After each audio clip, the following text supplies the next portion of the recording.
a eternizar, de que esto se va a perpetuar. Vamos a gráficos, porque si ustedes creen que es importante el techo de deuda, que no es, en el momento actual hay un problema un poco escondido en toda la fotografía que va alrededor de, claro, en un lugar, Estados Unidos, donde el techo de deuda tiene los problemas que está teniendo ahora, los inversores extranjeros deberían empezar a poner algo de pausa en sus compras. ¿Qué es lo que está sucediendo? Exactamente eso. Miren, las tenencias extranjeras de bonos, lo están viendo en el gráfico, del Tesoro de Estados Unidos, alcanzan ya el nivel más bajo en 19 años. Fíjense, el gráfico, el movimiento, sobre todo desde 2012, donde el movimiento era de compra extranjera. Son foreign holdings, inversores extranjeros que compran la deuda norteamericana, cayendo a ese nivel que no veíamos desde 2003. Después de toda esa panza que se creó luego, que lo ven en el gráfico, lo que tenemos es una descompresión de extranjeros que dicen bonos de tesoro de Estados Unidos. Dice, pues no, bonos de tesoro va a ser que no. Nivel más bajo en 19 años, con una preocupación amplificada además por la disminución de la disponibilidad de compradores del tesoro ahora mismo. Y ustedes dirán, bueno, ¿y qué? ¿Cómo que y qué? ¿Cómo va a colocar Estados Unidos en el nivel de deuda que está, si no vienen inversores extranjeros, subiendo el tipo?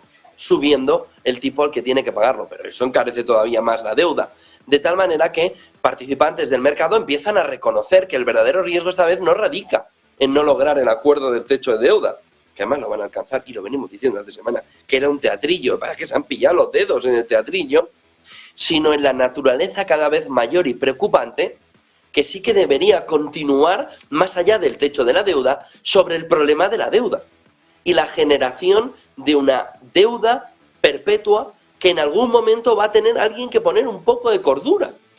Es como si usted va al banco y todos los años se endeuda muchísimo más de lo que puede y el banco se lo sigue dando. De tal manera que se empieza a ver la fotografía de cómo en los últimos 3 años se ve la responsabilidad de la Fed de absorber una parte de la deuda y también de los bancos estadounidenses. Pero, ojo, porque ahora ambos se están retirando de ese rol de te voy a salvar, porque ya no hay inversores extranjeros y no está China como para salir al rescate. De tal manera que si China tampoco sale al rescate, ¿qué tenedores o qué compradores extranjeros entran a sustituir a China?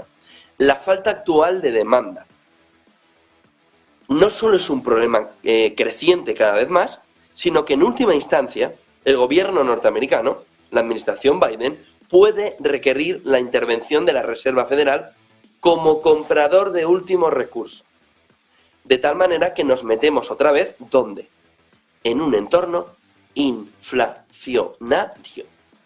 Para pagar los desmanes de los gobernantes, los ciudadanos se tienen que arruinar vía inflación.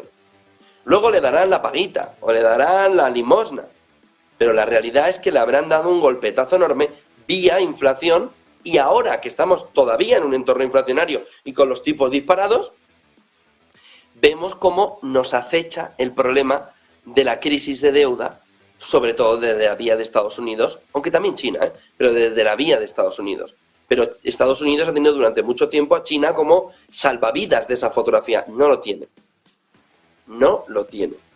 De tal manera que cuidado con que la Reserva Federal sea empujada, sea impulsada para ser ese comprador de último recurso a través de más dinerito que tiene que poner la máquina a funcionar.